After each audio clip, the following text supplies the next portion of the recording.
Muy bien, iniciamos con el tema. Actualmente se está grabando la sesión para poder hacer extensiva la grabación a los asistentes que no pudieron ingresar por cuestiones laborales, en el cual también se les va a enviar el link para poder realizar la descarga posterior del video y revisar el contenido. De esta misma forma, en las siguientes fechas se realizarán las grabaciones de cada una de las presentaciones para que después los que no puedan ingresar puedan revisar el material y estar también recibiendo la información que se encuentra disponible a lo largo de estas 4 fechas que tenemos las 5 conferencias de este curso. Quiero dar la más cordial bienvenida a también a invitados especiales. Tenemos a estudiantes de la licenciatura en Enfermería y Obstetricia de la Universidad Benito Juárez García con sede en Ocosingo, Chiapas. Damos la más cordial bienvenida al segundo ciclo y octavo ciclo. También damos la bienvenida a estudiantes de la licenciatura en Enfermería de la Universidad UDEM de San Cristóbal de las Casas. También bienvenidos. Estudiantes también de Enfermería de la Universidad Mesoamericana. Bienvenidos. Trabajadores del ISSSTE de Comitán de Domínguez, afiliados al Colegio de Enfermería de la región fronteriza. Bienvenidos. A trabajadores también del Hospital de las Culturas, Hospital de la Mujer de San Cristóbal de las Casas. Docentes también de la Universidad Mesoamericana y docentes de la Universidad Benito Juárez de Ocosingo, Chiapas. Sean todos muy bienvenidos y a los que nos van a ver también en diferentes espacios de transmisión mediante YouTube y Facebook más adelante, también bienvenidos todos. Vamos a iniciar con el tema que en este caso me hicieron extensiva la invitación para poder compartir con ustedes acerca de la anatomía y fisiología del aparato reproductor femenino. Es un tema algo extenso, el cual vamos a ir abordando de manera progresiva a lo largo de esta presentación y al final vamos a tener un espacio de preguntas para que todos los participantes nos puedan externar alguna duda o inquietud acerca del contenido que vamos a ir abordando en el transcurso de la presentación.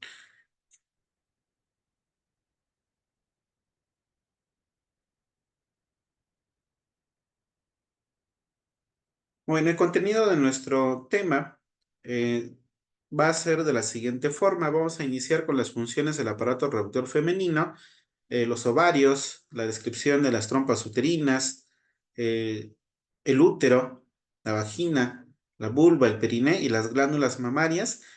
Y con esta secuencia vamos a ir desarrollando este tema.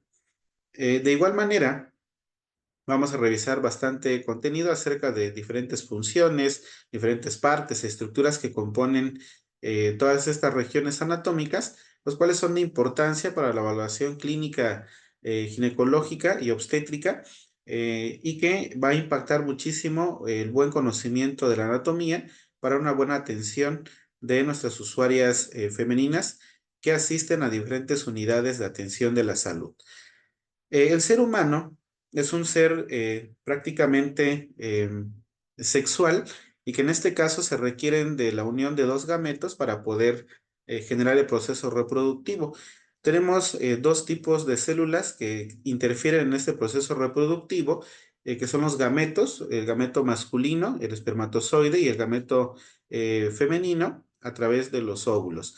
Cada una de ellas también representan células que se conocen como células haploides y que en este caso únicamente cuentan con el 50% del material genético requerido para la reproducción humana.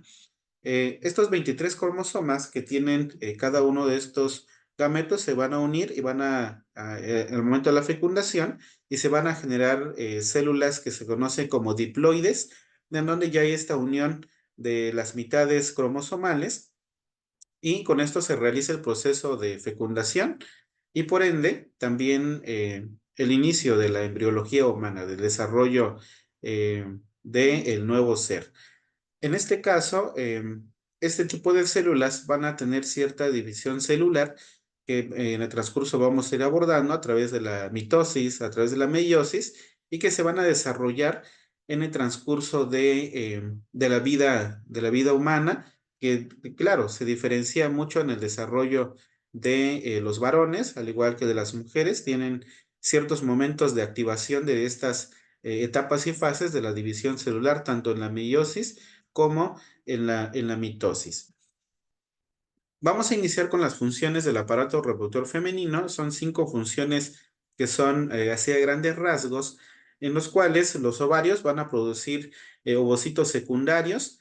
En este caso, los ovocitos secundarios también se conocen como los óvulos maduros o folículos de Graf, que se van a liberar al momento de maduración y posteriormente ingresar a las trompas uterinas, como bien lo menciona en este espacio, que van a transportar a este ovocito secundario, a este folículo de Graf en proceso ya de maduración, para poder trasladarse a través de esta cinta transportadora que se tiene en la parte interna de las trompas uterinas, hasta llevarlas al encuentro con un espermatozoide si fuera el caso, y si no, para ser desechados posteriormente en un proceso de menstruación.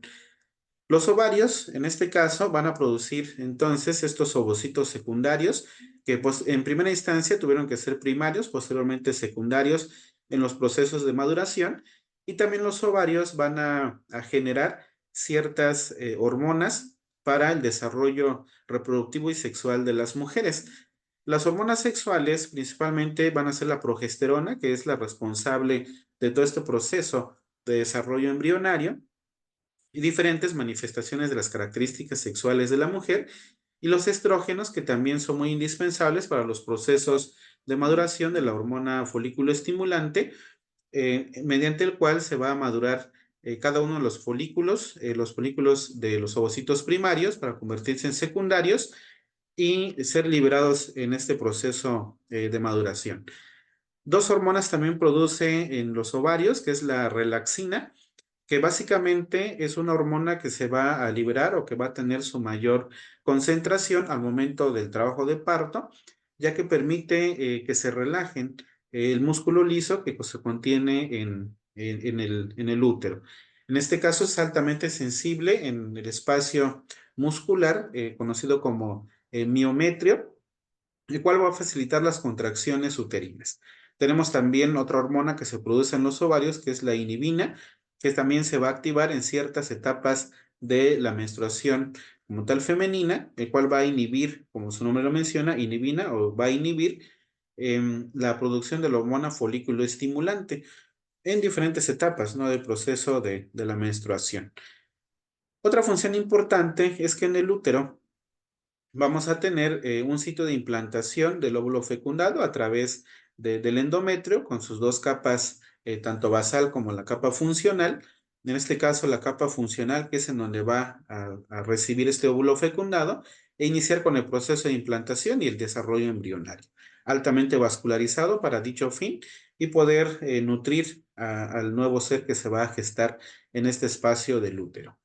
De igual forma, la vagina es un canal con músculo también liso, con mucosa, que es también un espacio para poder recibir el pene durante el coito, y también en este caso conducir o incluso almacenar los espermatozoides en unos sacos que más adelante vamos a conocer mediante imágenes, y con esto realizar este proceso de la reproducción humana.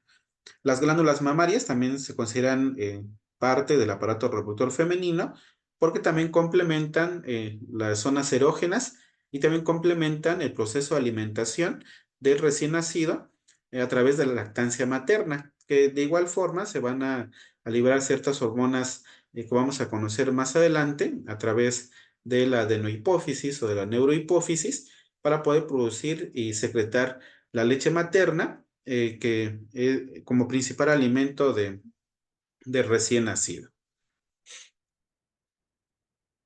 Avancemos con el siguiente apartado, que son los ovarios. Nos va a llevar un poquito más de tiempo abordar el tema de ovarios. Hay mucho que platicar, hay mucho que exponer en esta parte de los ovarios, como son los gametos femeninos. Tienen muchas funciones, tanto en sus estructuras anatómicas, en la función también de la fisiología, y que en este caso, pues también tienen diferentes procesos internos para poder realizar la maduración de estos ovocitos primarios o incluso llegar a ser un ovocito secundario, y la diferenciación celular que se realiza en este transcurso de la ovogénesis. Los ovarios, como bien podemos observar en la imagen, es una imagen obtenida mediante em, cámaras laparoscópicas y que nos van a presentar una forma, una estructura muy parecida a las almendras sin cáscara, como bien menciona el texto, y en este caso es un homólogo de los testículos masculinos. En algún momento de la embriología humana se diferencian estas células especializadas para formar ya sea los ovarios o los testículos. En este caso, los gametos van a producir hormonas, ya vimos hace un momento que son las responsables de la producción y regulación de los niveles de progesterona, de estrógenos, de la liberación de la relaxina y también de la inhibina, muy importantes en todo el proceso reproductivo de las mujeres. Podemos apreciar también que los ovarios, a través de esta imagen bastante bien en resolución, que se encuentra justamente adherido en solo una parte de las trompas de falopio. De hecho, no se incrusta al 100% las fimbrias que se tienen en las trompas de falopio, solamente en una de sus caras tiene una adición y posteriormente está pues prácticamente expuesto a la cavidad abdominal, justamente también en la cubierta que se tiene del peritoneo. Podemos apreciar también en las siguientes imágenes la forma, la estructura, el tamaño, el color del útero en su capa del perimetrio. Podemos apreciarlo en una vista también bastante buena. Podemos apreciar también los ovarios que se encuentran justamente en su región posterior. La estructura anatómica del útero se encuentra justamente en la parte anterior de la pared abdominal interna y en la parte posterior podemos apreciar cómo también las trompas de falopio se arquean para poder estar, en este caso, en comunicación con los ovarios. Y justamente en la segunda imagen podemos apreciar un saco que es muy importante. Permítanme señalárselos mediante mi láser. Permítanme, por favor. Podemos apreciar este espacio donde está el láser apuntando. Es un saco sumamente importante porque hay una convergencia en este caso de la parte posterior del útero y también en este caso tenemos la región también del recto, es parte del intestino grueso. Este saco que vemos acá al fondo se conoce como el saco de Douglas o fondo de Douglas, que es muy importante porque ahí convergen estas estructuras en la parte posterior uterina y también en esta parte inicial también de, del recto. Todo ese espacio del saco de Douglas almacena en este caso los ovarios, aquí están las trompas de falopio, pasan por acá grandes vasos de gran importancia como las arterias uterinas, las venas uterinas, también tenemos en este caso la división también de las mesentéricas inferiores para poder dividirse a la irrigación de los miembros inferiores. Podemos apreciar también en esta imagen el fondo del saco de Douglas que se encuentra en este espacio, las trompas de falopio que tenemos por acá, que también se fijan mediante diferentes ligamentos, que más adelante también vamos a describir, ya que son varios los ligamentos, hasta incluso una parte de peritoneo que puede también estar aquí en esta región del mesovario, que es una parte también del doble fondo que se tiene en, eh, eh, en esta región del peritoneo. Tenemos en este caso que en la parte inferior y también en una vista anterior directa del útero, tenemos en este espacio la vejiga, también un espacio sumamente importante para el conocimiento anatómico en los procesos quirúrgicos como la cesárea, ya que se protege también para evitar algún accidente y dañar alguna estructura que se tiene en este espacio. Podemos ver también en este caso diferentes estructuras. Aquí están los ligamentos en este caso. Podemos ver un ligamento suspensorio que se va también a adherir a una parte de las trompas de falopio, a la región también sacra, para que pueda tener una buena adición. Tenemos también en este caso el ligamento del mesovario que tenemos en este espacio, que es un espacio intermedio entre la conexión como tal del ovario y también el inicio de las trompas de falopio. Esto es lo que les comentaba, que es un espacio de doble fondo que se tiene en el peritoneo. En este caso, el peritoneo visceral. De igual manera, tenemos el ligamento ancho que se encuentra en esta parte, en donde también es bastante fuerte en su unión, en su estructura, en las fibras que posee para poder dar estabilidad, dar una forma específica a el cuerpo, en este caso del útero. De igual manera, vamos a tener los ligamentos que se conocen como ligamentos cardinales, que van a sujetar esta parte superior de la cúpula, las partes también laterales, tanto en la vista anterior como en la vista posterior, para ser, en este caso, bien sujeto en la cavidad abdominal. Podemos apreciar también, en este caso, el nacimiento de la arteria ilíaca común que tenemos por acá, las venas y arterias ilíacas, y de igual manera, en esta parte inferior podemos tener ciertos hitos, perforaciones a través de los ligamentos que se van a conocer también como las venas y arterias uterinas externas que van a irrigar también todas las estructuras del útero. Parte de la histología que se tiene en esta parte del ovario, vamos a tener diferentes procesos de desarrollo de esta estructura anatómica y vamos a conocer un proceso también de desarrollo desde la etapa embrionaria con los folículos primordiales. Esto también es parte del desarrollo embrionario de las últimas semanas de gestación de las femeninas en este caso y que ya desde la parte embriológica, desde el proceso de desarrollo del tercer trimestre del embarazo, vamos a tener que estos bebés del género femenino ya traen consigo un desarrollo de los folículos que se van a desarrollar a lo largo de su vida reproductiva y se van a encontrar en este tipo de presentaciones como un folículo primordial, los cuales pueden contener desde 400,000 hasta 2 millones, o incluso en algunas biografías menciona que hasta 4 millones de folículos primordiales, que claro, no van a madurar todos en el transcurso de la vida sexual y reproductiva, pero que en este caso es parte del inicio del desarrollo que poco a poco a través de la división celular de las diferentes fases de la meiosis, muchos van a lograr ser folículo primario, algunos en este caso folículo secundario, y algunos se van a liberar como un folículo de Graf, un folículo maduro, como lo que tenemos por acá. Depende mucho de la división celular, ya que los folículos primordiales que se van a ir madurando en el transcurso de la vida como tal de las mujeres se va a ir desarrollando poco a poco. Esto que vemos aquí, repito, es desde la parte embrionaria, específicamente en la tercera semana de gestación, que ya se va a tener como tal presencia de gran cantidad, como lo que les comenté hace un momento, y se va a pausar este desarrollo al momento del nacimiento en un folículo primario. Se pausa en este caso, se va a tener un espacio como tal de inhibición de esta división celular hasta la etapa de la pubertad, en donde en la pubertad vamos a tener, en este caso, la menarca, que es la primera menstruación, y ahí se comienza como tal o marca el inicio ya de la activación de la segunda fase como tal de la división celular de la meiosis del folículo primario. En este caso, el folículo primario, pues ya al momento del nacimiento está y se activa o se reanuda el proceso de división celular hasta la etapa de la pubertad.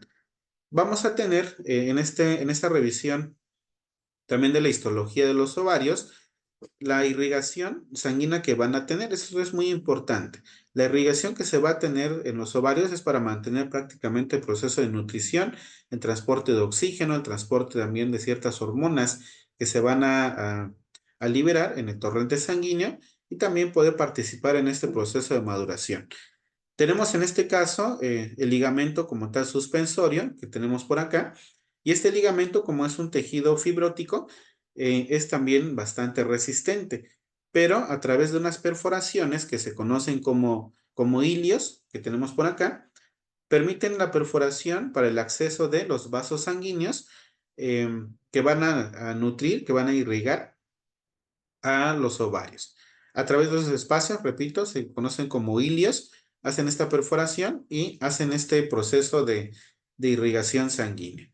Vamos a tener también otros espacios como la túnica albugínea. En este caso, si nos damos cuenta, la túnica recubre toda esta región periférica de los ovarios. Prácticamente es una cápsula de fibrina, es una cápsula incluso bastante fibrosa, densa, blanca, que en este caso se encuentra justo por debajo del mesotelio ovárico.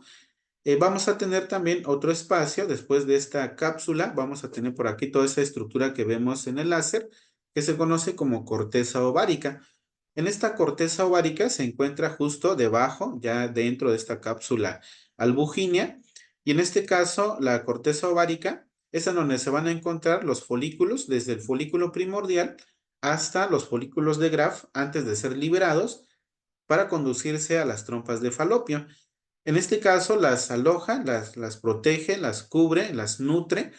Y en este caso, vamos a tener un desarrollo, en este caso, de estos espacios que se conocen como estromas al momento de realizar el proceso de la división celular y el proceso de maduración de estos folículos. Tenemos también en este caso, ya en la parte más interna, en la parte más central de los ovarios, vamos a tener en este caso la médula ovárica. En esta médula ovárica, si podemos apreciar también en este corte, podemos ver que hay también vasos sanguíneos que ingresaron a través de los cilios y que en este caso, en esta médula ovárica, vamos a encontrar prácticamente, bueno, de hecho, en esta parte se dan cuenta que tenemos la corteza, pero no hay ninguna división visible como lo que tenemos en la túnica para diferenciar una corteza a la médula. Lo único en este caso en que nos vamos a basar para su ubicación anatómica es prácticamente la presencia de la mayor cantidad de vasos sanguíneos. Entonces ahí podemos determinar que es la médula ovárica. En este caso vamos a tener una consistencia también o una unión de tejido conectivo un poco menos denso y contienen dos diferentes vasos sanguíneos, principalmente las venas y arterias del hilio ovárico. Posteriormente vamos a tener los folículos ováricos que están contenidos entre la corteza, entre la médula y vamos a tener este desarrollo como tal de los diferentes folículos. Los folículos van a tener también un desarrollo muy importante a través de diferentes hormonas. Los más importantes son los que van a producir la propia estructura del ovario, como la progesterona, como los estrógenos, pero también vamos a tener hormonas que se van a liberar también desde la parte de, de general y que en este caso vienen también desde la hipófisis. En este caso vamos a tener a la hormona folículo estimulante que va a estimular prácticamente este proceso de maduración que, repito, inicia desde la pubertad para activar la siguiente fase de la meiosis celular y posteriormente de la liberación o de los picos altos de la hormona folículo estimulante, tener al momento de la liberación este proceso de cicatrización. En este caso, disminuye la concentración de la hormona folículo estimulante y aumentaría la concentración de la hormona luteinizante para formar el cuerpo lúteo, también conocido como cuerpo amarillo. En este caso, este cuerpo amarillo, si nos damos cuenta, se libera el folículo de Graf maduro en este caso y se inicia con este proceso también de la cicatrización. En este proceso de cicatrización hay una degeneración como tal de este tejido, de esas estructuras que alojaron en su momento a los folículos maduros. También en este caso se puede conocer como cuerpo albicans o cuerpo lúteo en este caso.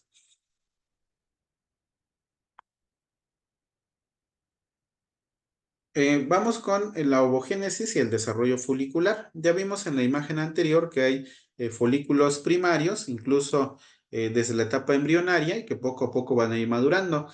Hay una cantidad de 200,000 folículos en este caso, hasta un máximo de 2 millones, y en algunos otros materiales bibliográficos puede mencionar que exista como tal un poco más de 2 millones, y que van a permanecer en este caso en un proceso de pausa de la división celular.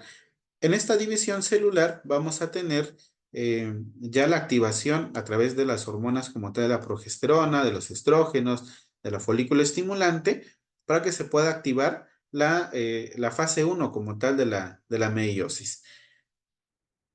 Lo que tenemos por acá, que son como tal los folículos, vamos a tener folículos primordiales, que son los que surgieron desde la etapa embrionaria, y también, en este caso, como es una cantidad bastante grande, de 200,000 hasta 2 millones, no significa que se va a lograr madurar todos en el transcurso de la vida reproductiva de las mujeres, sino que en este caso, a través de la división celular, que no es en este caso simétrico, no van a generar la misma cantidad de cromosomas y vamos a encontrar algunos folículos que se van a llamar folículos polares. En estos folículos polares, que van a estar también aquí contenidos, como no tienen la misma cantidad de cromosomas ni la misma característica de organelos o incluso del citoplasma, no logran madurar en este caso y en este caso se van a reabsorber. Entonces, prácticamente esto no significa que se maduren todos. ¿Cuántos se logran madurar en el transcurso de la vida reproductiva de las mujeres? Aproximadamente 40,000 folículos llegan a ser en este caso folículo de Graf y poder ser liberados para una posible fecundación. Podemos apreciar en este caso algunas túnicas que se van a ir desarrollando. Desde este folículo primordial que tenemos aquí, se comienzan a activar para la fase como tal uno de la meiosis y se van a convertir en el folículo como tal primario que tenemos en este espacio.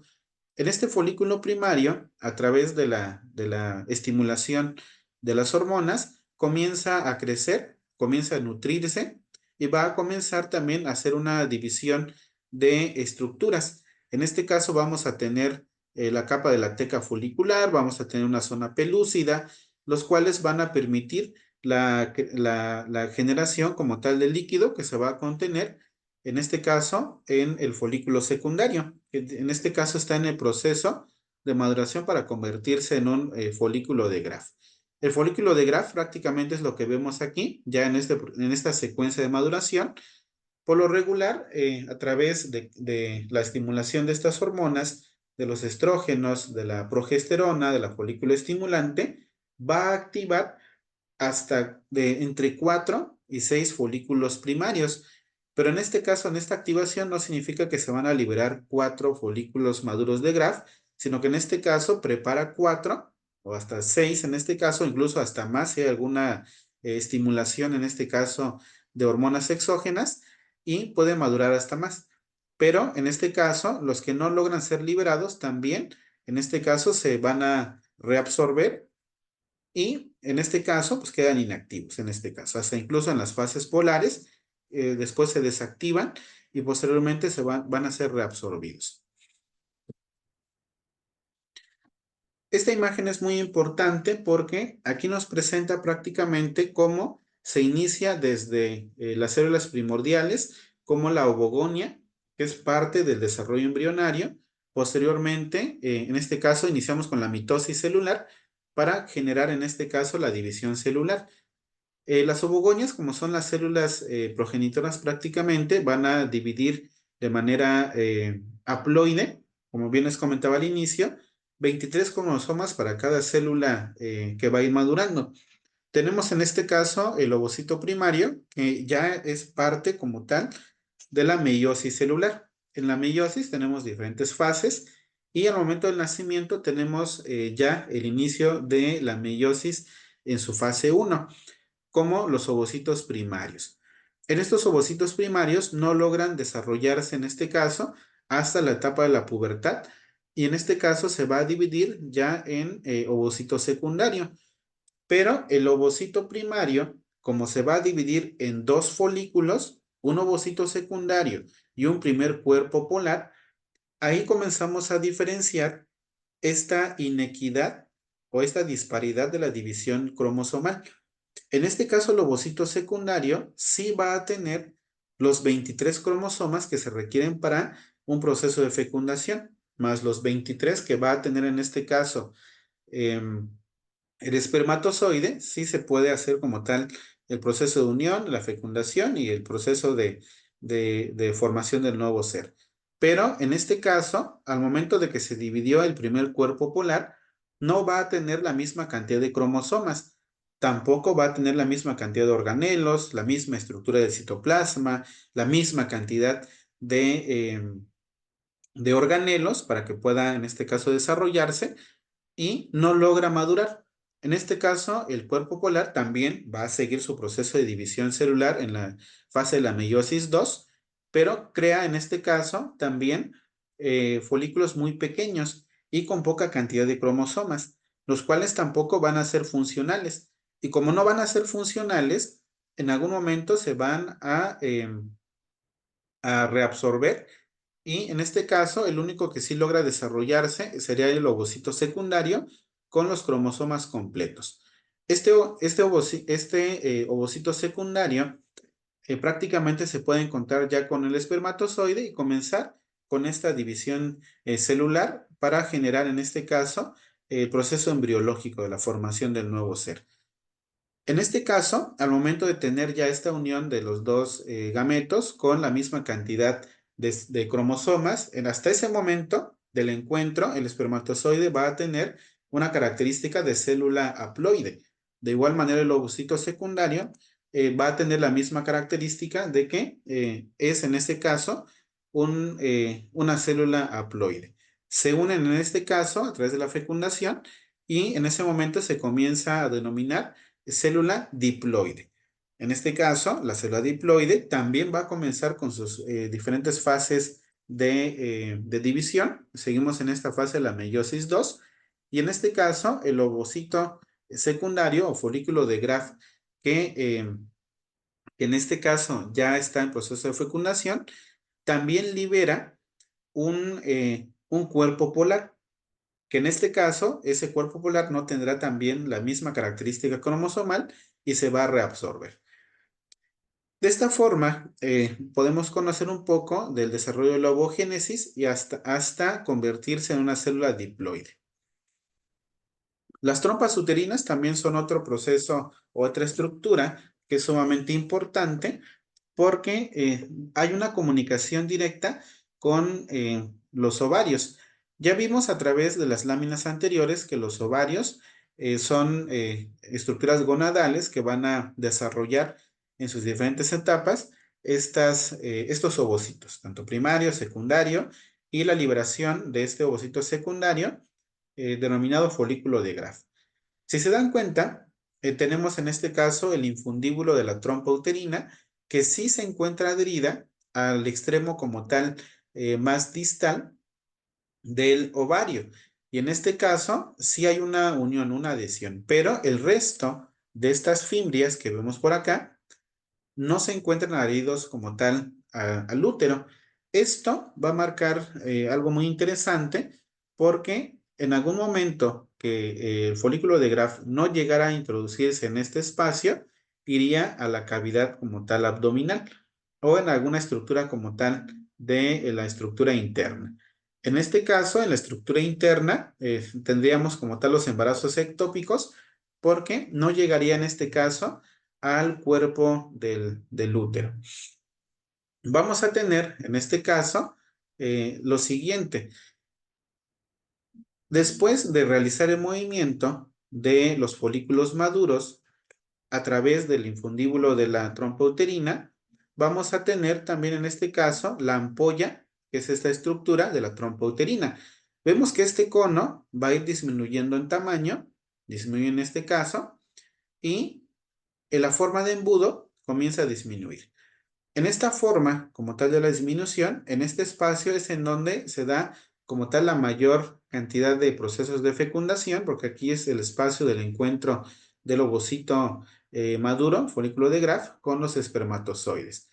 Y aquí tenemos algunas estructuras. Las estructuras que vamos a tener en este caso es la estructura como tal mucosa, muscular y serosa, que son las capas que se tienen en las trompas uterinas. La capa más interna, que es la estructura mucosa, también funciona como una cinta de transporte, que va a tener también ciertas vellosidades que va a permitir que el folículo pueda ir moviéndose en todo este espacio, en todo este trayecto, llegar hasta el istmo de la trompa uterina, en donde el istmo es prácticamente la conexión con el cuerpo uterino, y llegar hasta acá. De igual manera, en recientes investigaciones, descubrieron que la capa mucosa tiene propiedades también de habilitar, nutrir y favorecer, en este caso, el encuentro del folículo de Graf con los espermatozoides y nutre, en este caso, el óvulo que inicia su trayecto en este infundíbulo hasta llegar a esta ampolla para el encuentro, lo nutre para mejorar como tal su proceso de movilidad. Y en este caso es muy importante la estructura de la capa mucosa. En este caso, tenemos dos trompas de falopio, aproximadamente van a medir 10 centímetros de largo cada una de ellas y cumplen un papel primordial en este caso. De hecho, en este espacio vamos a tener las oophorectomías como parte también de los métodos de planificación familiar de tipo definitivos y quirúrgicos al cortar prácticamente este espacio, cortar, ligar y no tener como tal un espacio de encuentro del folículo de Graf con los espermatozoides. Podemos apreciar también en estas imágenes cómo vamos a estructurar como tal el cuerpo. Tenemos en este caso el útero con una cúpula que se conoce como fondo del útero, en donde el útero también tiene tres capas. La capa del perimetrio, que es esta capa cerosa que vemos en este caso. Ya vimos la coloración en las imágenes tomadas por laparoscopio al inicio. Y tenemos en este caso la capa más gruesa, que es el miometrio, muy sensible a la oxitocina, muy sensible a la hormona también relaxina. Esta capa más interna que vemos acá con un tono un poquito más alto es el endometrio con dos capas también, la capa o estrato basal y el estrato funcional. Vemos el cuerpo uterino, el fondo, el cuerpo, y vamos a tener también el cuello uterino. En este caso se van a formar ciertas estructuras como canales, como el canal que tenemos por acá, el canal interno de las trompas de falopio, el canal uterino, el canal en este caso del cuello uterino y el canal vaginal, que también son estructuras sumamente importantes.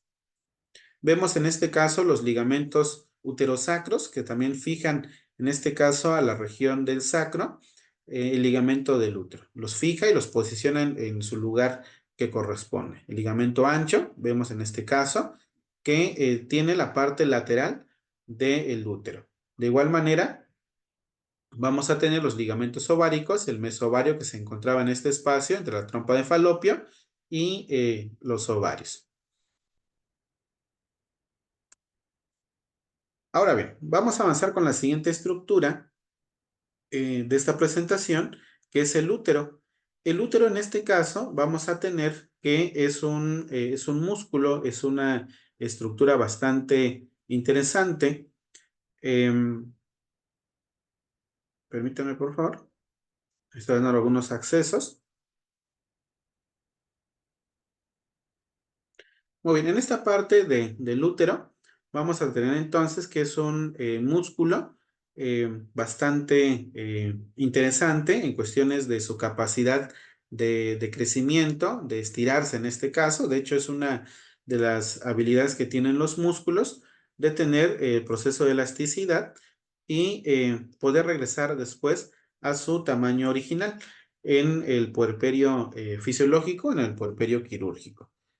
Vamos a tener que la forma del útero es de una pera invertida, una pera pequeña invertida, y tiene esa forma, tiene esa estructura. Vamos a tener que su longitud, todo esto es de 7.5 centímetros, un ancho de 5 centímetros y un grosor, en este caso de estas capas, de las tres capas del endometrio, miometrio y perimetrio, de 2.5 centímetros, con una gran capacidad, como les comentaba, de crecimiento. Esta estructura, tanto del útero como del canal vaginal, las trompas de falopio, los ovarios, se encuentran altamente vascularizados.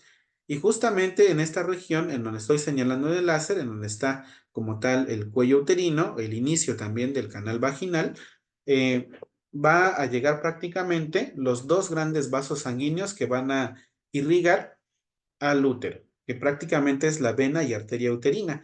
Inclusive, en esta misma estructura, en un momento vamos a ver su irrigación, es donde se realizan también algunas técnicas de emergencias obstétricas.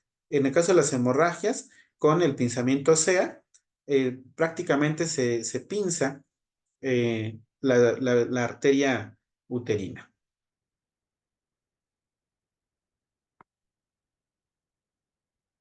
En este caso, las capas del útero, como bien me les comentaba hace un momento, ampliamos un poco más la imagen en este caso, tenemos una capa externa que recubre toda esta región del útero que se conoce como perimetrio, es una estructura cerosa con tejido pavimentoso y de gran resistencia al proceso de estiramiento y crecimiento al tener un desarrollo como tal del embarazo. Esta estructura interna o intermedia, que se conoce como eh, endometrio, que es una estructura, perdón, miometrio, es la capa muscular, bastante sensible, como les comentaba, a la oxitocina y a la relaxina en este caso. Vamos a tener también esta capa interna, en donde está el endometrio, y en este endometrio tenemos las capas funcionales. Al hablar de capa funcional, hacemos referencia a que hay un proceso de renovación de estas estructuras. Y en estas estructuras vamos a tener, en este caso, el estrato basal, que es esta parte que se encuentra muy anexo a la estructura del miometrio, en donde se tienen las principales terminaciones de vasos sanguíneos para su irrigación y un estrato funcional, que es el que recubre la capa interna del útero. En ese recubrimiento interno del útero vamos a tener diferentes grosores. Cuando no hay un proceso como tal de menstruación, el grosor es muy pequeño, pero cuando está el proceso de menstruación, el grosor es bastante considerable, ya que el estrato funcional es un lecho de gran cantidad de vasos sanguíneos que se puede desprender. Al no tener en este caso la recepción de un folículo o de un óvulo fecundado, prácticamente se desprende y en ese caso tendremos la menstruación. Pero si en este caso recibe a un óvulo fecundado, vamos a tener que este estrato funcional es un lecho bastante bien desarrollado para recibir a este óvulo fecundado y comenzar con su proceso de implantación. En el proceso de implantación, en ese estrato funcional, vamos a tener ya la inserción de los cotiledones para formar, en este caso, la placenta y recibir como tal la nutrición necesaria a través de los vasos sanguíneos que vamos a encontrar en el estrato basal. En el espacio del útero también vamos a tener el cuello cervical, en donde se forma la mucosa cervical. La mucosa cervical es también muy importante, tiene un papel primordial en el proceso reproductivo, pero su composición primordial es de agua, glucoproteínas. Al hablar de glucoproteínas, son un elemento nutricional también para los espermatozoides. Lípidos, enzimas y sales inorgánicas. Depende mucho del ciclo menstrual porque también puede adquirir una consistencia como tal acuosa o una consistencia un poco más espesa, pero depende mucho de los días del ciclo menstrual. La cantidad aproximada de la segregación de este moco cervical de manera diaria es de entre 20 a 60 mililitros. Por lo regular, esta secreción tiene un pH bastante alcalino durante la ovulación, llegando hasta el pH de 8.5. Recordando que el pH normal es de 7.35 a 7.45, podemos ver entonces que si va más allá de 7.45, es un proceso como tal de alcalinidad. El proceso alcalino favorece mucho a los espermatozoides para que puedan ellos también evitar morir prácticamente en el transcurso.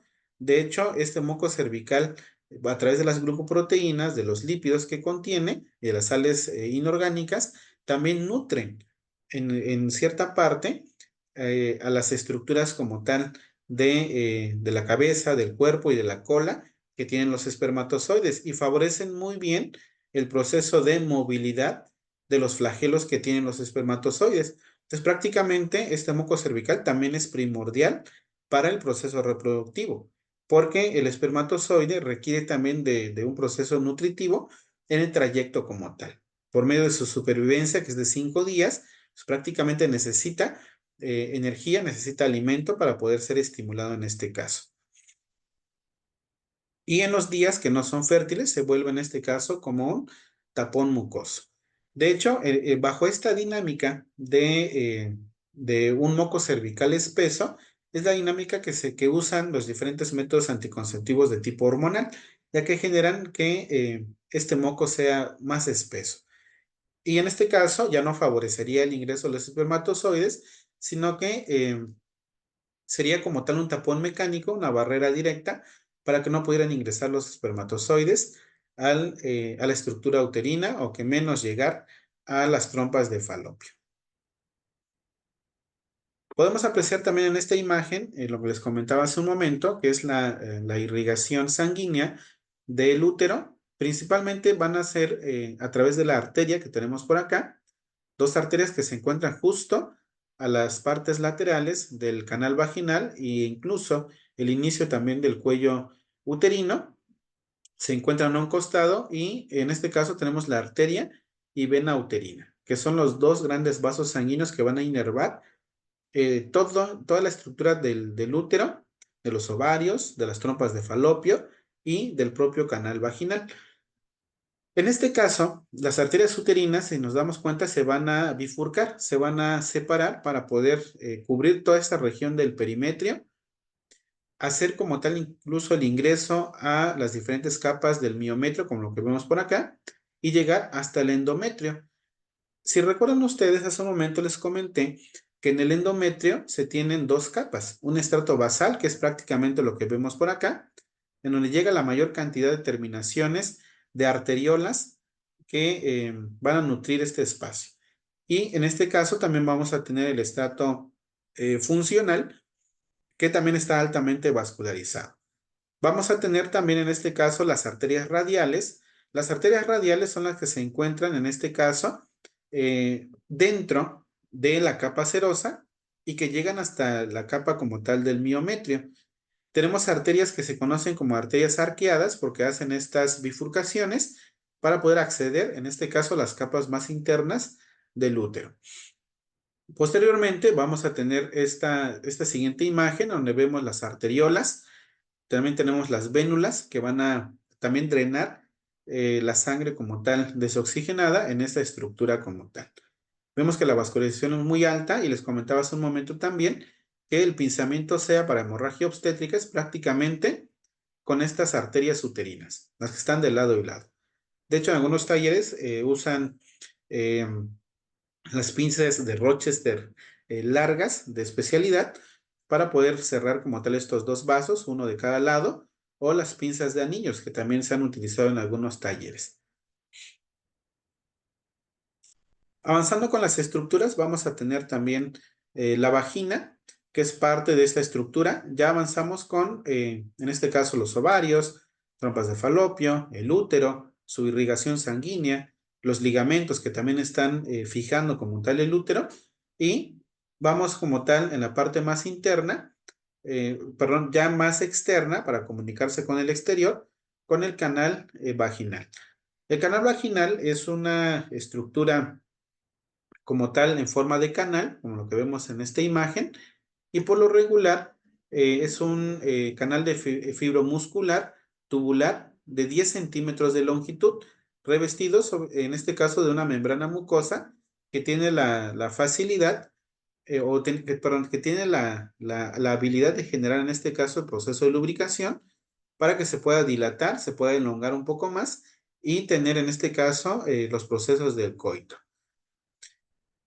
Como es una forma acanalada, es prácticamente un receptáculo del pene durante el coito y tenemos sacos en la parte del fondo, como tal, en donde se conecta ya con el cuello uterino, en donde se almacenan los espermatozoides para poder ingresar a este cuello uterino y llegar hasta esta parte de la trompa de falopio. De igual manera, tiene otra función que es muy importante que permite la salida de la sangre menstrual, que se desprende, ¿no?, del estrato funcional del endometrio. De igual manera, es prácticamente la vía para el parto vaginal. Tenemos en este caso las glándulas vestibulares o también glándulas de Bartolino, y en este caso permiten la lubricación para que se pueda distender, se pueda extender un poco más al momento de tener relaciones sexuales. Nos vamos a las estructuras más externas. Tenemos la vulva. La vulva prácticamente engloba las estructuras que tenemos aquí enlistadas. La vulva es todos los elementos externos. Vamos a comenzar desde el monte de Venus o en este caso el monte de la pubis, depende de la bibliografía, pues prácticamente vamos a tener el nombre que corresponde. El monte de Venus es un espacio como tal en la parte superior o en la vista anterior, en este caso de la pubis, y que tiene en este caso una gran cantidad de vellosidades que permiten mantener, en este caso, la temperatura de esta región y también permite también un factor de protección. Todo lo que tenemos en el cuerpo humano, tanto en la parte masculina o femenina, tienen una finalidad. Todo tiene como tal una función. No podemos mencionar que no tienen funciones o que se puedan eliminar solamente porque sí, tienen como tal una función primordial. Vamos a tener en este caso el monte de Venus como una estructura también esponjosa, con una cantidad considerable de tejido adiposo en su estructura más interna. Los labios mayores que tenemos en esta región, que van a ser homólogos del escroto. En algún momento también del desarrollo embrionario, todo se fue diferenciando, tanto para formar el escroto en la parte masculina o en su caso de la parte femenina, convertirse en labios mayores. Los labios mayores tienen en este caso gran cantidad de glándulas sudoríparas y glándulas sebáceas que permiten también la protección bactericida y bacteriostática de algunos elementos invasores en esta región. Posteriormente, en la parte interna, ya pasando como tal los labios mayores que vemos por acá, vamos a tener los labios menores. Los labios menores van a tener menor cantidad de glándulas sudoríparas, pero sí mayor cantidad de producción de glándulas sebáceas para poder producir en este caso un tipo de producción para su protección y lubricación a la vez. Tenemos en esta parte superior, justo en donde convergen los dos labios mayores, los labios como tal menores, vamos a tener en este caso un prepucio que se forma, que protege en este caso y que aloja el glande del clítoris. También en esta estructura del clítoris, en una parte externa, que podemos ver por acá, que es su glande, pero tiene una estructura interna. La estructura interna del clítoris prácticamente abarca toda esta región lateral de los labios mayores en su estructura interna y tiene también cuerpos cavernosos. De igual manera, se puede generar un proceso de erección porque tiene en este caso cuerpos cavernosos y también puede aumentar la cantidad de sangre que se tiene en esta región lateral para poder, en este caso, cerrar un poco el espacio del canal vaginal y mejorar los procesos como tal del coito y del placer sexual. Las terminaciones nerviosas que tenemos por acá son bastantes, tienen mucha inervación de terminaciones nerviosas sensitivas, incluso más cantidad que el propio glande del pene del hombre, y su fin es meramente como tal de la excitación sexual. Vamos a tener en este caso, en la parte del vestíbulo, este vestíbulo se va a componer del orificio uretral que tenemos en este espacio, el orificio uretral externo, y del orificio vaginal, que en esta imagen se encuentra dilatado. De igual manera, una estructura fibrosa que se conoce como himen, que cubre parcialmente este canal. Que claro, en algún momento, por alguna actividad física, alguna actividad deportiva, también se puede llegar a romper o con el propio contacto sexual. Si en este caso estuviera el himen cubriendo por completo eso, también sería un proceso de malformación como el himen imperforado, que requiere también atención para generar este proceso de comunicación a la parte externa. En este vestíbulo vamos a tener también algunas glándulas que nos van a apoyar para los procesos como tal reproductivos y vamos a tener en este caso en el orificio vaginal las glándulas de Bartolino. En estas glándulas de Bartolino prácticamente van a permitir los procesos de lubricación al momento de tener el contacto sexual. O de igual manera, las glándulas de Skene, que están en las partes un poco más internas también en esta estructura vaginal, que es un homólogo también de la próstata y que permiten todo este proceso de lubricación de la estructura como tal del coito. Vamos bien de tiempo, me están avisando también los organizadores que tenemos en este espacio, que estamos llegando al límite de tiempo, voy a ir un poquito más rápido para terminar la presentación.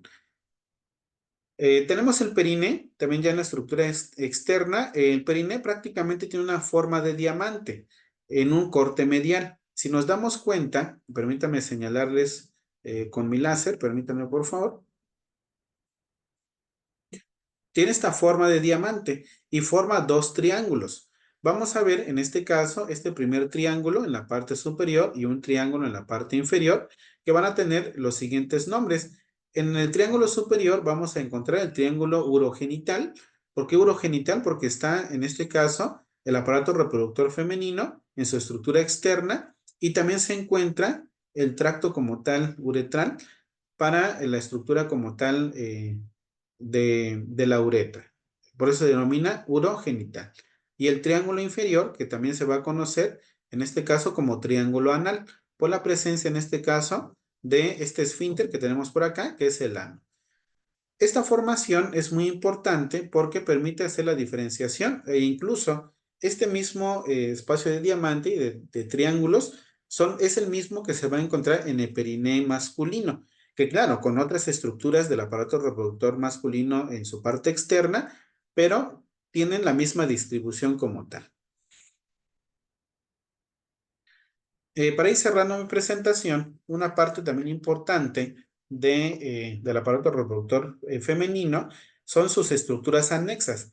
En este caso, las glándulas mamarias también se consideran parte porque es una zona erógena y también cumple una función muy importante en el proceso reproductivo y también se va desarrollando conforme al desarrollo de un embarazo.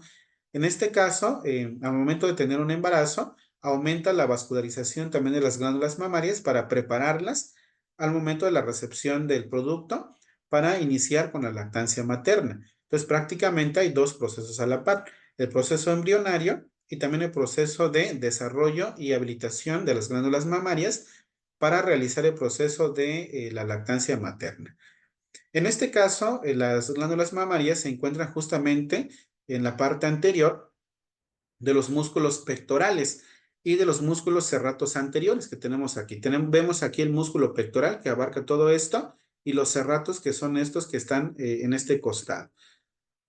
La situación también de las glándulas mamarias podemos apreciar que tienen esta distribución anatómica con el pezón, que tienen ciertos orificios para que los conductos galactóforos puedan eyectar a la parte externa la leche materna. Esta hiperpigmentación que también tiene glándulas sudoríparas y sebáceas, conocido como areola, un espacio hiperpigmentado. También en la parte interna, si nos vamos a esta imagen, podemos observar que se tienen ciertos lobulillos que contienen los alvéolos que van a formar y en este caso secretar y excretar la leche materna. Esa es una de las principales funciones de las glándulas mamarias.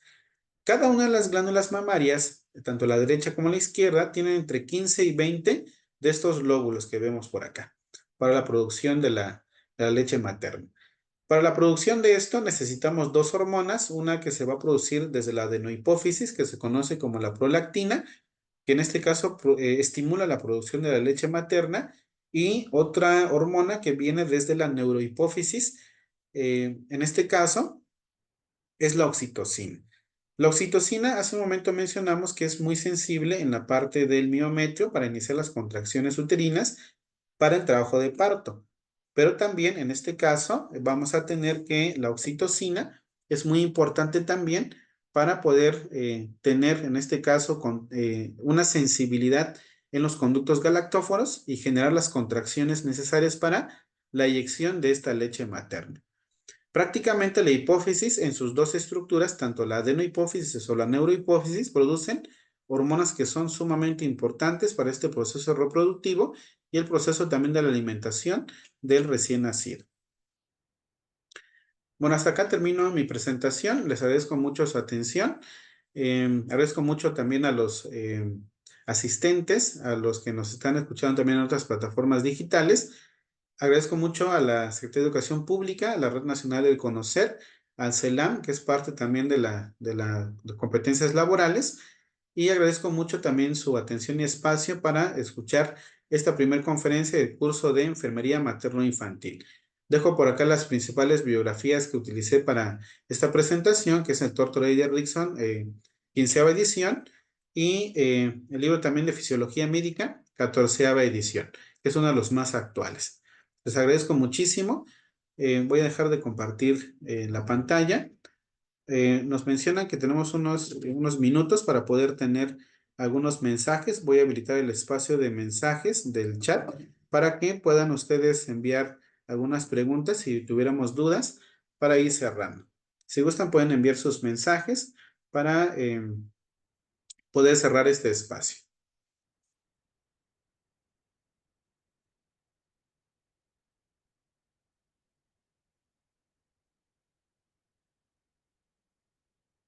Ya está habilitado. Si gustan, pueden enviar sus mensajes.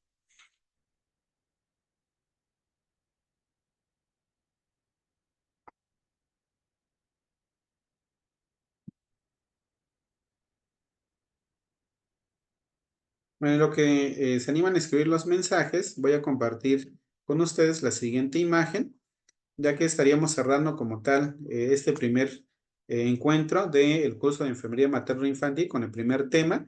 El día de mañana vamos a seguir avanzando con los temas, con el tema de embarazo y circulación fetal a cargo de nuestro amigo y maestro, el doctor, perdón, Abraham Flores Pereira. En este caso, también tenemos disponible este curso que se va a llevar a cabo el día 20 de abril, después de que terminemos las 4 fechas programadas del curso de enfermería materno-infantil, con el curso virtual de manejo de heridas avanzadas, en donde tendremos la participación de la enfermera especialista en urgencias, Euris Ayuri Yajaira Guber Martínez, responsable de una clínica independiente de curación de heridas avanzadas. Va a estar muy interesante, también quedan totalmente invitados. Tenemos por acá un mensaje, permítanme revisarlo.